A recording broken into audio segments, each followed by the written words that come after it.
میں تو اصل مسئلہ یہ سمجھا رہا تھا کہ یہ سمجھنا صحیح نہیں ہے کہ خلفائے راشدین صرف 4 ہیں، نہیں، وہ 4 تو بالکل شروع میں ابتدا میں آئے ہیں، خلفائے راشدین تو قیامت تک آتے رہیں گے، اور تمام وہ مسلمانوں کے سربراہ جو حضور کے انداز پر حکومت کریں گے وہ سب خلفائے راشدین ہیں۔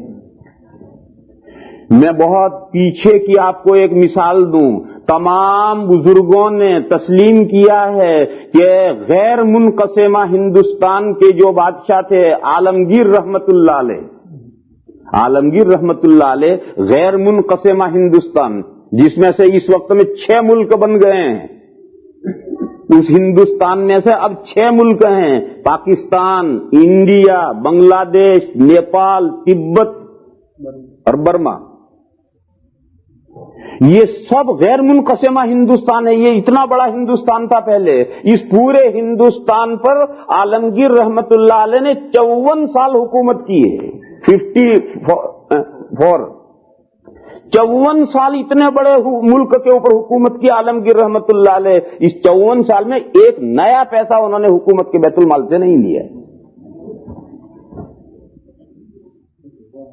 گزارا کیسے چلتا تھا؟ قرآن کریم لکھتے تھے، بڑے خطاط تھے، بڑا شاندار خط تھا ان کا، قرآن کریم لکھتے تھے اپنے ہاتھ سے، کیونکہ پریس کا دور نہیں تھا، ہاتھ سے لکھی جاتی تھی کتابیں، اور جب پورا قرآن کریم لکھ لیتے تھے تو فروخت ہوتا تھا، اور اس سے جو پیسے آتے تھے اسی سے اپنا گھر کا گزارا چلاتے تھے۔ خود اپنے ہاتھ سے ایک جاب کرتے تھے اور اپنا قرآن لکھتے تھے، اور وہ بکتا تھا اور اس کے پیسوں سے گزارا چلتا تھا۔ اور حضرت عالمگیر رحمت اللہ علیہ کے ہاتھ کے لکھے ہوئے قرآن کا ایک پارہ آج بھی دارالعلوم دیوبند میں موجود ہے، بالکل اصلی وہی، پورا قرآن تو نہیں ہے، ایک پارہ موجود ہے اس میں سے، اور اتنا شاندار خط ہے۔ بلکہ عالمگیر رحمت اللہ علیہ کے جو استاد تھے جن سے انہوں نے خطاطی سیکھی تھی، ان کے استاد کا لکھا ہوا بھی ایک پارہ دارالعلوم دیوبند میں ہے۔ اس سے جو کچھ آمدنی ہوتی تھی اسی سے تنگی ترشی کے ساتھ گزارا چلتا تھا۔ تنگی ترشی کا میں آپ کو ایک قصہ سناؤں۔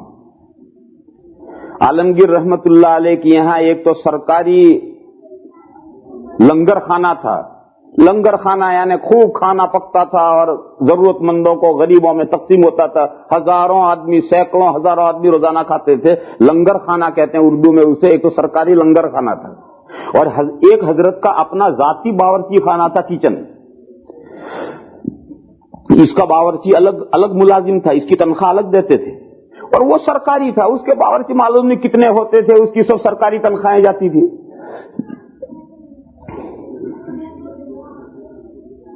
صورتحال یہ تھی کہ حضرت کے ذاتی باورچی خانے میں جو بھی ملازم آ کر رہتا تھا وہ چند دنوں میں اپنے ٹرانسفر کروا لیتا تھا اور وہ سرکاری باورچی خانے میں چلا جاتا تھا۔ حضرت کے یہاں کوئی باورچی رکتا ہی نہیں تھا۔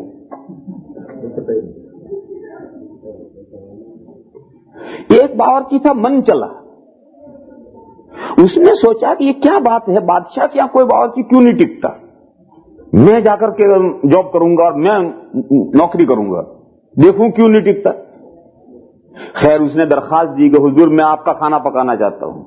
عالمگیر رحمت اللہ علیہ نے کہا کہ بھئی ہمارے یہاں 1 مہینہ زیادہ سے زیادہ باورچی ٹکتا ہے اور پھر بھاگ جاتا ہے، اور سرکاری لنگر خانے میں چلا جاتا، تم بھی یہی کرو گے؟ اس نے کہا نہیں حضور میں تو مروں گا وہاں تک یہیں رہوں گا، جاؤں گا نہیں۔ حضرت نے کہا بولو عہد و پیمان ہے، اس نے عہد و پیمان کر لیے۔ خیر باورچی رہ گیا۔ اب حضرت عالمگیر رحمت اللہ علیہ کا طریقہ یہ تھا کہ روزانہ 1 سیر تول کر کھچڑی پکتی تھی، کچی کھچڑی تول کر 1 سیر یعنی 500 گرام پکتی تھی، اور جب پک کر تیار ہو جائے تو 2 حصے کر کے آدھی حضرت کے دسترخوان پر چلی آتی تھی اور آدھی گھر میں چلی جاتی تھی ملکہ کے لیے، حضرت کی اہلیہ کے لیے، اور دیگچی میں کچھ نہیں۔ اب باورچی کا تو وہی دیگچی میں جو بچتا ہے وہی اصل آمدنی ہے۔ تو روز کا یہی معمول کہ 1 سیر کھچڑی پکتی ہے، آدھی وہاں چلی گئی، وہ عالمگیر رحمت اللہ علیہ نے کھا لی، وہاں پلیٹ میں کچھ نہیں بچا، آدھا گھر میں چلا گیا، وہ وہاں ختم ہو گیا، باورچی صاحب بیٹھے۔ خیر چلتا رہا، 1 مہینہ گزر گیا، 2 مہینے گزر گئے، تو یہی معمول ہے، معمول ہی نہیں بدلتا۔ اب یہ اونچے نیچے ہوئے ہیں، اب وہاں لنگر کھانے میں ٹرانسفر کروانا ہے، مگر عہد و پیمان کر چکے ہیں، ٹرانسفر کروائیں کیسے؟ تو اس نے سوچا کہ ایسی حرکت کرو کہ بادشاہ سلامت خود ہی غصے ہو جائیں اور ناراض ہو کر کے بھاگ یہاں سے۔ تو ایک دن ایسا کیا کہ کھچڑی میں نمک ہی نہیں ڈالا، ایسی بے عنوانی کرے گا جب تو ناراض ہوگا نا بادشاہ، نمک ہی نہیں ڈالا۔ خیر نمک نہیں ڈالا، آدھا وہاں چلا گیا، آدھا بادشاہ کے سامنے آیا۔ عالمگیر رحمت اللہ علیہ نے پوری کھچڑی کھا لی اور کچھ نہیں بولے، کوئی چہرے پر شکن بھی نہیں پڑا، نمک منگوایا بھی نہیں، کھا لی پوری، برتن اٹھ کے چلے گئے۔ اب اس نے سوچا کہ یہ تو بلڈ پریشر کے مریض ہیں، یہ تو بغیر نمک کا کھاتے ہیں، ان کو تو نمک کے بغیر بھی اچھا لگتا ہے، لہذا یہ ترکیب تو پھیل گئی۔ 5-7 روز کے بعد میں 2-3 گنا نمک ڈال دی۔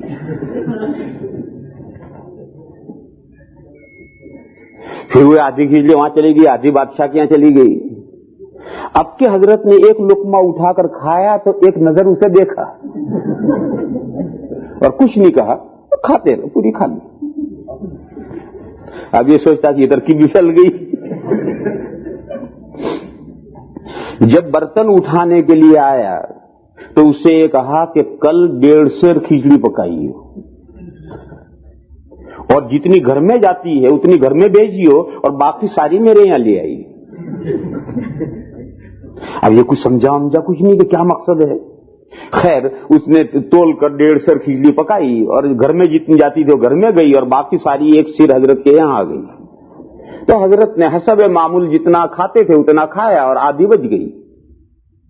جو وہ برتن اٹھانے آیا تو اس سے کہا کہ دیکھو یہ ہمارا جوٹا ہے، یعنی ہمارے کھانے میں سے بچا ہوا ہے، اس کے 9 حصے کرو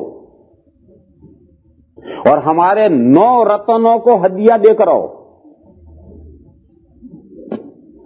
اکبر بادشاہ کے زمانے سے مغل گورنمنٹ میں 9 وزیر ہوتے تھے، جیسے اب تو کیبینٹوں میں بہت سارے وزیر ہوتے ہیں، 20-20 25-25 وزیر ہوتے ہیں، تو اس زمانے میں 9 وزیر ہوتے تھے اور اکبر کے زمانے سے یہ سلسلہ چلا آتا تھا اور وہ 9 وزیر 9 رتن کہلاتے تھے۔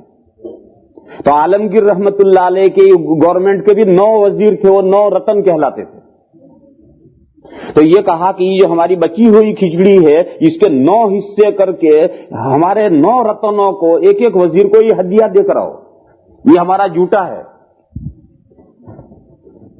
یہاں رک کر کے ایک مسئلہ سمجھ لینا چاہیے، وہ مسئلہ یہ ہے کہ یہ جو جوٹا ہے یہ ہندوانہ تصور ہے۔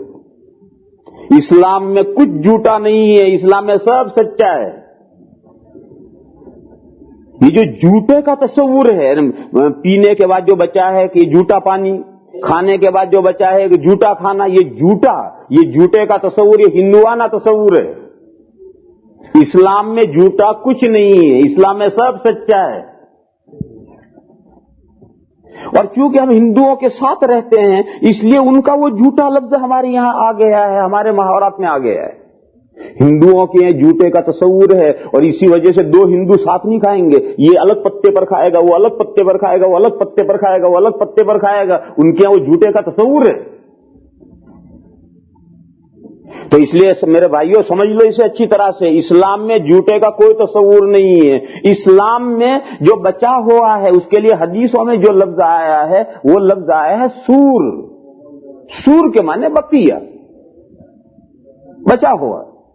گلاس میں جو بچ گیا وہ سور ہے، یعنی بچا ہوا۔ کھانے میں جو بچ گیا وہ سور ہے، بچا ہوا۔ اور یہ ایک جو لوگوں میں مشہور ہے کہ سور المؤمن شفاء، مسلمان کا بچا ہوا شفا ہے۔ سور المؤمن مانے مسلمان کا بچا ہوا، مسلمان نے کھایا اس میں سے بچ گیا، مسلمان نے پیا اس میں سے بچ گیا، یہ کھانے پینے سے بچا ہوا یہ شفا ہے۔ یہ جو مسلمانوں میں مشہور ہے اس کی بھی اسلام میں کوئی اصلیت نہیں۔ اسے بھی سمجھ لو اس کی بھی اسلام میں کوئی اصلیت نہیں ہے، بلکہ بہت سے لوگ اسے حدیث کے طور پر بیان کرتے ہیں، سور المومن شفاؤن، لیکن حدیث کی کتابوں میں اس کی صراحت ہے کہ یہ کوئی حدیث نہیں ہے۔ حدیث کی کتابوں میں جو گھڑی ہوئی حدیثوں کی ہیں اس کے لیے کتابیں الگ ہیں، انہوں نے بتلایا کہ یہ حدیثیں گھڑی ہوئی ہیں، وہ موضوعات کی کتابیں کہلاتی ہیں۔ تو موضوعات کی کتابوں میں یہ صراحت ہے کہ سور المؤمن شفاؤن، اس حدیث کی کوئی اصل نہیں، یعنی یہ حضور کا ارشاد نہیں ہے۔ لہذا یہ تصور بھی اسلامی نہیں ہے کہ کسی کا بچا ہوا جو ہے اس کو استعمال کرنا ہی چاہیے، وہ شفا ہے، نہیں، یہ کوئی نہیں۔ دیکھو یہاں رکو، پھر ایک تو ہے مسلمان کا بچہ ہو، میں اس کے بارے میں گفتگو کر رہا ہوں، اور ایک ہے کسی نیک آدمی کا بچہ ہوا۔ کسی نیک آدمی کا بچہ ہو وہ تبرک ہے، اس کی اسلام میں اصل ہے۔ کسی نیک آدمی کا کھانے سے بچا ہوا، پینے کے بعد بچا ہوا، یہ تبرک اس کی اسلام میں اصل ہے۔ کیا اس کی اصل ہے؟ حضور اکرم صلی اللہ تعالی علیہ وسلم جب کوئی چیز نوش فرماتے تھے اور نوش فرمانے کے بعد بچ جاتا تھا، جو دائیں بیٹھا ہوتا تھا اسے دیتے تھے، پھر وہ پی کر کے اس کے بعد والے کو دے گا، پھر اس کے بعد والے کو، پھر ادھر سے بائیں ہاتھ والے کو نہیں دیا جائے گا۔ یہ اسلامی طریقہ ہے کہ میر مجلس جب کوئی چیز پیے گا اور بچی ہوئی دے گا تو اپنے دائیں ہاتھ والے کو دے گا۔ الایمن فالایمن، یہ حدیث ہے کہ دائیں کو دو، پھر وہ اپنے دائیں کو، پھر وہ اپنے دائیں کو، یہ طریقہ اسلامی ہے۔ تو حضور اکرم صلی اللہ تعالی علیہ وسلم نے ایک مرتبہ دودھ نوش فرمایا، کسی نے دودھ کٹورا پیش کیا تو حضور نے نوش فرمایا اور بچ گیا، تو ادھر دائیں طرف ابن عباس بیٹھے ہیں، جو لڑکے ہیں، کتنے ہیں، کوئی بچہ بھی یہاں نہیں ہے، 11-12 سال کے بچے، عبداللہ ابن عباس یہ 11-12 سال کے ہیں۔ جب حضور کی وفات ہوئی اس وقت تک وہ بالغ نہیں ہوئے تھے، بالغ ہونے کے قریب ہوئے تھے، تو اس وقت یہ 11-12 سال کے ہیں، اور ادھر صدیق اکبر بیٹھے ہیں بائیں طرف۔ یہ تو صحابہ میں سب سے افضل ہیں، اور یہ بچہ ادھر اتفاقاً بیٹھا ہے۔ تو حضور نے جب بچ گیا تو حضور نے اس بچے سے کہا کہ اگر تو اجازت دے تو میں یہ بچا ہوا ان کو دوں۔ تو بچے نے کہا حضور آپ کا بچا ہوا میں دوسرے کو دینے کی اجازت نہیں دیتا۔ اس نے کہا کہ لا اوثر کا اعلی سور کا احدن، میں آپ کے بچے ہوئے پر دوسرے کو ترجیح دوں، میں دوسرے کو ترجیح نہیں دیتا۔ تو حضور نے گویا ناراض ہو کر کے زور سے اس کے ہاتھ میں پیالہ پٹکا کے لے پی۔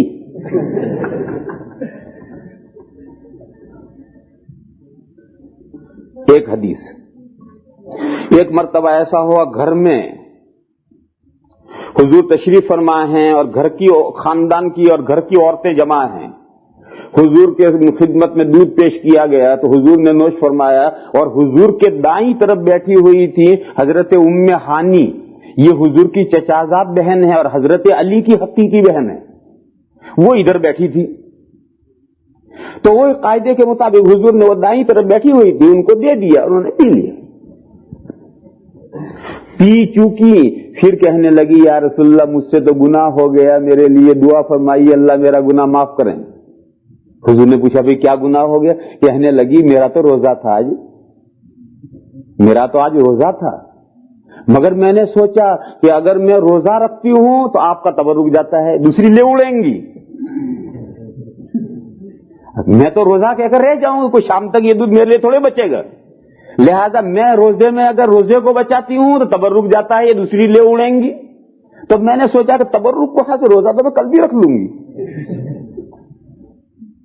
اس لیے میں نے تو روزہ گویا جان کر توڑ دیا، نفلی روزہ ہے، نفلی روزہ میں نے گویا جان کر توڑ دیا۔ تو حضور نے فرمایا کوئی بات نہیں، دوسرا روزہ اس کے بدلے میں رکھ لیجیے۔ تو اب دیکھیے حضور کا تبرک حاصل کرنے کے لیے انہوں نے نفلی روزہ جان بوجھ کر توڑ دیا ہے کہ یہ تبرک مجھے ہی ملے، دوسری نہ وہ لے اڑیں۔ تو غرض اس کی تو شریعت میں اصل ہے، کسی نیک آدمی کا بچا ہوا کھانا یا پانی بچا ہوا ہو تو یہ تبرک ہے، شفانی برکت تبرک، اس کی تو اسلام میں اصل ہے۔ لیکن کسی بھی مسلمان کا بچا ہوا شفا ہے، اس کی اسلام میں کوئی اصل نہیں ہے۔ اور یہ جو جملہ چلتا ہے سور المومن شفاء، مسلمان کا بچا ہوا شفا ہے، موضوعات کی کتابوں میں صراحت ہے کہ اس حدیث کی کچھ اصل نہیں ہے۔ پھر ہے کیا ہے؟ یہ ایک بچا ہوا ہے، تمام انسانوں کا بچا ہوا پاک ہے، مسلمان کا بچا ہوا وہ بھی پاک ہے، ہندو کا بچا ہوا وہ بھی پاک ہے، عیسائی کا بچا ہوا وہ بھی پاک ہے، بنگی کا بچا ہوا وہ بھی پاک ہے، سب انسان ہیں، انسانوں کا بچا ہوا پاک ہے۔ اگر کوئی ناپاکی اس میں نہیں پڑی ہے تو ہر انسان کا بچا ہوا پاک ہے، اسے استعمال کر سکتے ہو، بس اتنی ہی بات ہے۔ تو میں نے لفظ جو جھوٹا استعمال کیا تھا وہ ہندوستانی محاوروں کے اعتبار سے استعمال کیا تھا، ورنہ اسلام میں جھوٹا ہے ہی نہیں، اسلام میں سب سچا ہے۔ تو حضرت عالمگیر رحمت اللہ علیہ نے کہا کہ دیکھو یہ ہمارا جھوٹا ہے، اس کے 9 حصے کرو اور ہمارے 9 رتنوں کو ہدیہ دے کر آؤ۔ چنانچہ اس نے حصے کیے۔ اب یہیں سے بات پہنچی اور تمام وزیروں کو پتا چل گیا کہ آج بادشاہ عالمگیر رحمت اللہ علیہ کا بچا ہوا ہمارے یہاں ہدیہ آ رہا ہے۔ تو جب یہ باورچی پلیٹ میں رکھ کر اس 9واں حصہ پلیٹ میں رکھ کر بڑے خونچے میں رکھ کر سجا کر، جو طریقے تھے اس زمانے میں نوابوں کے شاہی طریقے، اور سر پہ اٹھا کر احترام کے ساتھ لے کر ہدیہ پہنچا ہے، تو ہر وزیر نے گھر سے 1 فرلانگ آگے چل کر اس ہدیے کا استقبال کیا ہے، اور اس باورچی کو خوشی میں 1 لاکھ روپیہ ہر وزیر نے ہدیہ دیا ہے کہ آج اتنا قیمتی ہدیہ ہمارے گھر لایا یہ۔ تو 9 کے یہاں ہدیہ گیا، 9 لاکھ مل گئے۔ خیر واپس آیا، فارغ ہو گیا۔ بادشاہ سلامت نے پوچھا بھئی دیا ہے سب کو؟ اس نے کہا حضور دیا ہے۔ بادشاہ نے کہا ہمارے رتنوں نے کچھ دیا بھی تجھے؟ تو اس نے کہا حضور اتنا دیا ہے کہ میری تو 10 نسلوں تک کے لیے کافی ہے۔ تو بادشاہ نے کہا پھر نمک ٹھیک سے ڈالا کرو۔ بس اتنا ہی جملہ کہا کہ پھر آگے نمک ٹھیک سے ڈالا کرو۔